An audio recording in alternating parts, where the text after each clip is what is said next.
Hello my dear students, okay very good morning to all of you. हम लोग आज capacitor की grouping के बारे में पढ़ेंगे। पिछले लेक्चर्स में जहां हमने छोड़ा था आज वहीं आपको स्टार्ट किया। डिफरेंट टाइप्स ऑफ कैपेसिटर के आप डिफरेंट कैपेसिटेंस को देखा था पिछले कई लेक्चरों से। आज हम लोग कैपेसिटर को कम्बिनेशन करेंगे, यानी कंबाइन करेंगे, ग्रुप्ड करेंगे। यानी हम लोग कैपेसिटर को कंबाइन करेंगे, ग्रुप में जोड़ेंगे। आपको याद होगा, जब मैं आपको याद दिला दूं कि 10th में आप पढ़े थे रेसिस्टेंस का कम्बिनेशन, आज हम लोग पढ़ेंगे कैपेसिटर का कम्बिनेशन। आमतौर से ग्रुपिंग ऑफ कैपेसिटर जो पढ़ते हैं वो दो तरह से, एक सीरीज और एक पैरेलल।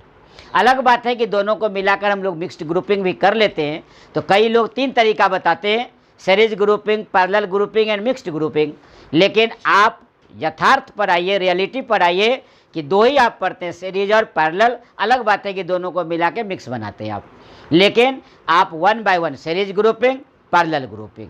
तो आज हम लोग सीरीज ग्रुपिंग के बारे में डिटेल स्टडी लेंगे कि सीरीज ग्रुपिंग में यदि अनेक कैपेसिटर को कंबाइन किया जाए तो उसका net capacitance, effective capacitance, equivalent capacitance क्या होगा। मान लेते हैं कि आपके पास तीन कैपेसिटर दिया हुआ है जिसका अलग अलग कैपेसिटेंस है C1, C2, C3। अब ऐसे तीनों को सीरीज में कंबाइन करना है तो स्वाभाविक बात है कि तीनों को यदि हम लोग सीरीज में जोड़ते हैं तो अक्रॉस द कॉम्बिनेशन जो पोटेंशियल डिफरेंस है वो तीन भाग में बट गया। C1 के लिए अलग, C2 के लिए अलग, C3 के लिए अलग, क्योंकि अलग अलग पॉइंट पर कंबाइंड होगा। तो नेचुरली है कि अलग अलग पॉइंट पर कंबाइंड होने के कारण पोटेंशियल डिफरेंस उन पॉइंट के बीच डिफरेंट हो जाएगा। इसका अर्थ हो गया कि अक्रॉस सीरीज कॉम्बिनेशन जो टोटल पोटेंशियल डिफरेंस होगा वो जितने अलग अलग भाग में बटे थे उसके कॉम्बिनेशन के जोड़ के बराबर होगा, इक्वल होगा। तो अब देखिए, इसको हम लोग पूरा एक्सप्लेन कर दिए, यहाँ बोर्ड पर देखा जाए ताकि आपका टेंशन दूर हो जाएगा। देखिए, आपका स्टार लगा देते हैं, हम लिख दिए हम। देखिए, ग्रुपिंग और कॉम्बिनेशन ऑफ कैपेसिटर। देखिए, capacitor can be grouped in 2H, एक सीरीज और एक पैरेलल। पहला सीरीज ग्रुपिंग, देखिए हमने C1, C2, C3 ठीक से समझा जाएगा। देखिए C1, C2, C3 तीन कैपेसिटर है जिसका कैपेसिटेंस है C1, C2, C3, यानी C1, C2, C3 these are the capacitances of three capacitor. अब आप अलग, इसका एक, इसका दो, इसका तीन। अब देखिए, इसके लेफ्ट प्लेट पर चार्ज प्लस Q दिए तो नेचुरल है कि अपने अपोजिट फेस पर ये अपोजिट नेचर का चार्ज इंड्यूस कर दिया -Q। फिर दूसरे प्लेट के लेफ्ट प्लेट पर हम लोग प्लस Q दिए तो राइट प्लेट पर आ गया -Q। यहाँ थर्ड प्लेट देखिए, कैपेसिटर के लेफ्ट प्लेट पर दिए प्लस Q तो इसके राइट पर आ गया -Q। सो ऑन, इस तरह अनेक जितना भी जोड़ेंगे सब इस तरह सीरीज में जुड़ता हुआ चला जाएगा। अब देखिए, पहला कैपेसिटर के अलग पोटेंशियल डिफरेंस V1, दूसरे कैपेसिटर के अलग पोटेंशियल डिफरेंस V2, तीसरे के अलग V3 और तीनों के अक्रॉस द कॉम्बिनेशन भी दिख रहा होगा। इसका अर्थ हो गया कि V बराबर V1 plus V2 plus V3। इसी बात को मैं यहाँ लिखा हूँ, कोई नई बात नहीं है, ये लैंग्वेज है। आप इस लैंग्वेज को सजा के लिख दें तो फार बेटर, नहीं भी आप लिखते हैं तो ये फिगर और डिराइवेशन आप वहाँ से कर देते हैं, फुल मार्क्स मिलेगा, मार्क्स के लिए कोई कमी नहीं है। तो देखिए, यहाँ से उसी बात को मैं सजा दिया भाषा में। Consider three capacitor of capacitances C1, C2 and C3 are connected across series combination of which potential difference is V। Potential difference is divided into three parts as V1, V2, V3 across देखिए C1, C2 and C3 respectively. बताएं अभी हम, इसका अर्थ हो गया कि ये भी V1 plus V2 plus V3 के एडिशन सम के जोड़ के बराबर होगा।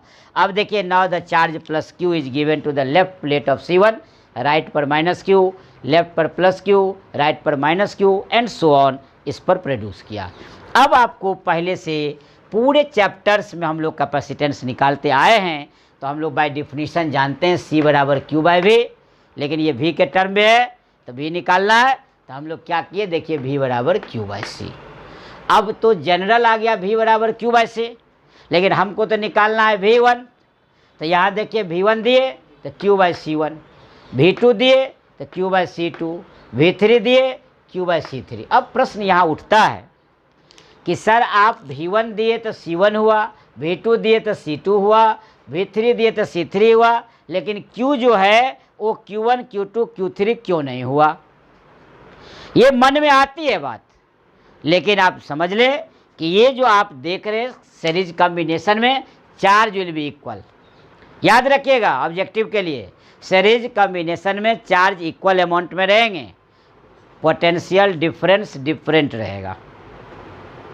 पैरेलल में जब जाएंगे तो देखिएगा वही चेंज कर जाएगा, पोटेंशियल डिफरेंस सेम रह जाएगा और चार्ज डिफरेंट हो जाएगा, उल्टा हो जाएगा। जब हम इसमें आएंगे पैरेलल में तब उसकी बात होगी, लेकिन नॉलेज के लिए तो यहाँ कंसेप्ट डेवलप करना पड़ेगा कि ये इक्वल अमाउंट का ही चार्ज जो है प्लेट पर इंड्यूस करता है। जितना आप प्लस क्यू डाले वो माइनस क्यू होगा, प्लस क्यू डाले माइनस क्यू होगा, इसीलिए ये चार्ज में सेम अमाउंट रखा गया है। ध्यान से देखिए, फार्मूला देखिए ना, यहाँ क्लियर है। आपको कैपेसिटेंस को डिफरेंट करना है, पोटेंशियल डिफरेंस डिफरेंट होने के कारण चार्ज विल रिमेन सेम, तो ये दोनों में वेरिएशन हो गए, तो इस तरह आपको निकाल दिया गया। अब ये वैल्यू जो V1 V2 V3 आया वो इक्वेशन 1 यहाँ पर है, ये इक्वेशन 1 में आपने इस वैल्यू को रख दिया, तो इसलिए लिखा गया putting the value in equation 1। जब इक्वेशन 1 में रखे तो देखिए सामने में क्लियर है कि V बराबर Q कॉमन हो गया। देखिए इसमें भी है, इसमें भी है, इसमें भी है, कॉमन ले लिए तो 1/C1 plus 1/C2 plus 1/C3। आपको नेट कैपेसिटेंस तीनों के बदला अकेला निकालना है सीरीज में, तो हम मान लेते हैं कि 1 2 3 ये जो अलग अलग कैपेसिटर है जिसके कैपेसिटेंस C1 C2 C3 है, उसके बदला अकेला C हो जाए। लिख दिए हम यहाँ, if C be the net capacitance across series combination then V equal to Q/C, जो आपका यहाँ फार्मूला है, अकेला है। ये अलग बात है कि कोई आदमी इसको CS लिख सकता है, क्योंकि S का मतलब सीरीज। बहुत सारी किताबें नहीं लिखती है, कुछ लोग लिख देते हैं। हम टीचर आप विद्यार्थी को समझाने के लिए C की जगह CS लिख सकते हैं। S का अर्थ हो गया इन सीरीज कॉम्बिनेशन, तो यहाँ पर CS हो गया, तो नेचुरली है कि ये और ये अब कंपेयर होगा, ये भी V के इक्वल, ये भी V के इक्वल, तो बोथ आर सेम, इसलिए Q/CS कर देते हैं। ये समझने के लिए, ये बहुत बड़ा टर्म नहीं है। देखिए Q/CS कर दिए तो Q से Q कैंसिल, देखिए 1/CS equal to 1/C1 1/C2 1/C3। इस तरह आप देखे होंगे कि रेसिप्रोकल आ गया। इसका अर्थ ये हुआ कि यदि कैपेसिटर को सीरीज कॉम्बिनेशन में कंबाइन करेंगे तो नेट कैपेसिटेंस का वैल्यू देखिए कम आया कि ज़्यादा आया, क्लियर हो गया, कम आ गया, 1/, आ गया, रेसिप्रोकल आ गया, यानी उल्टा आ गया। इसका अर्थ है कि नेट कैपेसिटेंस का मान ईच कैपेसिटेंस के मान से कम होगा। अब इसको हम लोग क्या करते हैं, नोट में लिख लेते हैं तो ज़्यादा अच्छा लगेगा। देखिए हम नोट करके बताते हैं। अब हम लोग देखते हैं कि NOT नोट लिखते हैं यहाँ पर, NOT नोट। ये बहुत इम्पोर्टेंट चीज़ होता है जिसको नोट करके लिखा जाता है, ध्यान देने योग्य बातें होती है, अच्छा अटेंशन में रहना चाहिए। ये काफ़ी ऑब्जेक्टिव परीक्षाओं के लिए आपका बहुत ही ये जादुई छड़ी का काम करता है, यानी कहने का मतलब है कि ये आपके लिए बहुत बड़ा अस्त्र शस्त्र होता है। देखिए अब क्या बताने जा रहे हैं हम, कहते हैं हम लोग कि इस यदि हम लोग सीरीज कॉम्बिनेशन में कैपेसिटर को कनेक्ट करेंगे तो उसका नेट कैपेसिटेंस ईच कैपेसिटेंस के वैल्यू से क्या होगा, कम होगा। तो देखिए फर्स्ट पॉइंट लिखते हैं, पहला पॉइंट फर्स्ट ए, या ऐसा करते हैं the value of net capacitance, एक ही वर्ड है, net capacitance, effective capacitance, equivalent capacitance, सब एक ही नाम है। The value of net capacitance is less than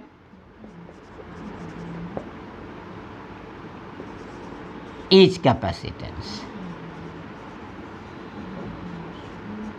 ये सीरीज का बात हो रहा है, ये मत सोचा जाएगा कि नोट में सीरीज नहीं लिखे तो पैरेलल में, अभी सीरीज पढ़ रहे हैं हम लोग। तो the value of net capacitance is less than each capacitance, यानी नेट कैपेसिटेंस का मान ईच कैपेसिटेंस से कम होगा। नंबर 2, ऐसा भी हो सकता है कि ये अलग अलग कैपेसिटेंस का कैपेसिटर ना हो, आइडेंटिकल हो, एक ही समान 3 कैपेसिटर जो है कनेक्ट हो जाए, या 5 कैपेसिटर कनेक्ट हो जाए, या 50 कैपेसिटर कनेक्ट हो जाए, या n कैपेसिटर कनेक्ट हो जाए।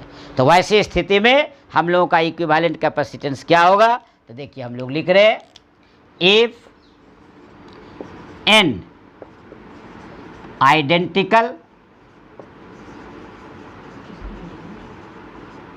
capacitor are connected in series combination, then its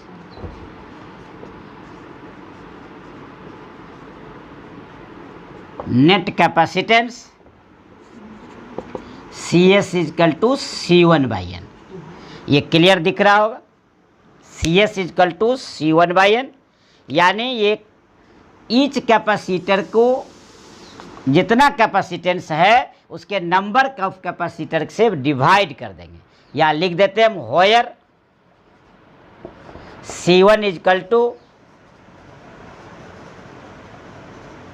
capacitance of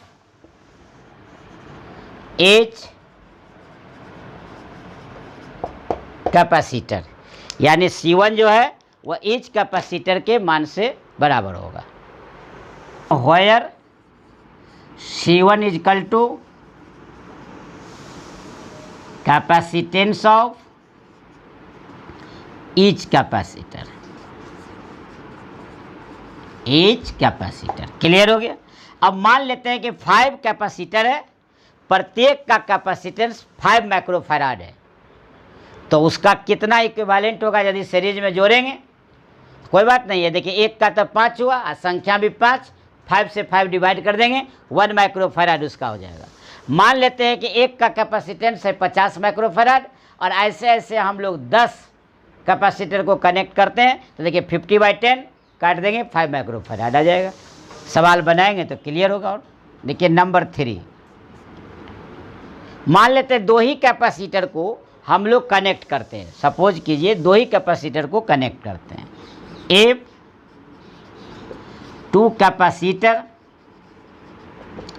of capacitance C1 and C2 are connected in series combination, then net capacitance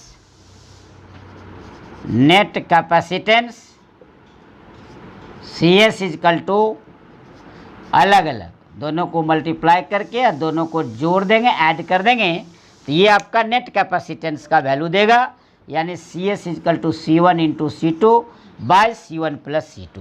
तो देखिए ये नोट की बातें थे, आपको ध्यान रखना होगा कि यदि सीरीज कॉम्बिनेशन में जितना भी कैपेसिटर को क्यों नहीं ऐड कर दिया जाए, ईच कैपेसिटर के नेट कैपेसिटेंस का मान जो होगा वो हमेशा ईच कैपेसिटेंस से कम होगा, ये ध्यान रखना होगा। इधर है कि n आइडेंटिकल को ऐड करेंगे तब हमारा आराम से निकल जाएगा, जो ईच कैपेसिटर है उसके कैपेसिटेंस को नंबर ऑफ कैपेसिटर से डिवाइड कर देंगे, और 2 कैपेसिटर को यदि हम लोग केवल निकालना हो तो C1 into C2 by C1 plus C2 हो जाएगा। इस तरह आपने सीरीज ग्रुपिंग ऑफ कैपेसिटर को समझा। अब इस पर सवाल देखें। देखिए अब सैम्पल प्रॉब्लम नंबर 1 है कि 2 कैपेसिटर ऑफ कैपेसिटेंसेस 2 माइक्रोफैराड और 6 microfarad are connected in series combination. तो इसका नेट कैपेसिटेंस क्या? अभी हम समझाए थे कि 2 कैपेसिटर को यदि सीरीज में हम लोग कंबाइन करते हैं तो उसका नेट कैपेसिटेंस जो है, देखिए सॉल्यूशन नंबर 1 के लिए स्टार्ट करते हैं। 2 के लिए आप बहुत अच्छा से फार्मूला लिखें, C1 into C2 by C1 plus C2। तो देखिए 2 गुने 6 और 2 प्लस 6, तो ये आ गया 12 और ये हो गया 8, ये कैंसिल कर सकते हैं आप। 3/2 माइक्रोफैराड, चूँकि माइक्रोफैराड यूनिट में है तो 3/2 माइक्रोफैराड। क्लियर हो गया आपको सामने। अब देखिए यदि इसको हम फाइनल करके आपको सिखाने का प्रयास करें तो 1.5 माइक्रोफैराड आया। अभी हमने क्या कहा था नोट नंबर 1 में कि वैल्यू जो होगा वह ईच कैपेसिटेंस से कम होगा। अब देखिए इसमें 2 है और 6 है, तो 2 से भी कम हो गया, देखिए 1.5। इसका मतलब कि आप सही रास्ते पर जा रहे, you are going on correct path, ये आपका सॉल्यूशन हो गया। तो ये था सॉल्यूशन नंबर 1। अब देखिए सॉल्यूशन नंबर 2, इसको देखते हैं हम लोग। इसमें दिया हुआ है 3 कैपेसिटर है, एक C1, एक C2, एक C3, 3 कैपेसिटेंसेज है। अब ये एक्रॉस सीरीज कॉम्बिनेशन में जुड़ा हुआ है, तब इसका नेट कैपेसिटेंस क्या होगा। इसका अर्थ क्लियर हो गया कि C1 दिया हुआ है 2 माइक्रोफैराड, C2 दिया हुआ है 3 माइक्रोफैराड और C3 दिया हुआ है 6 माइक्रोफैराड, यानी C1, C2, C3 clear. They are in series, 1/CS, 1/C1, 1/C2, 1/C3। ये फार्मूला यूज करने के लिए याद रखना पड़ेगा, 1/2, 1/3, 1/6 ध्यान रखना है। वैल्यू जो दिया रहेगा उसी वैल्यू से चलना है, तो उस पर थोड़ा कंससली देखते रहेंगे। अब 2, 3, 6 का एलसीएम हम लोग निकाल देंगे, तो 2, 3, 6 का एलसीएम 6 हो जाए। तो देखिए 3 + 2 + 1, देखिए 6/6 हो गया, कट के 1 हो गया। अब तो 1/1 भी करेंगे तो 1 ही आएगा, इसलिए CS जो है नेट कैपेसिटेंस 1 माइक्रोफैराड इसमें जवाब आया। ये संजोग है कि आपको कैंसिल होके 1 के इक्वल आ गया, लेकिन ऐसा कोई ज़रूरी नहीं है कि हमेशा 1 ही आएगा, अलग वैल्यू रहेंगे तो अलग आएंगे।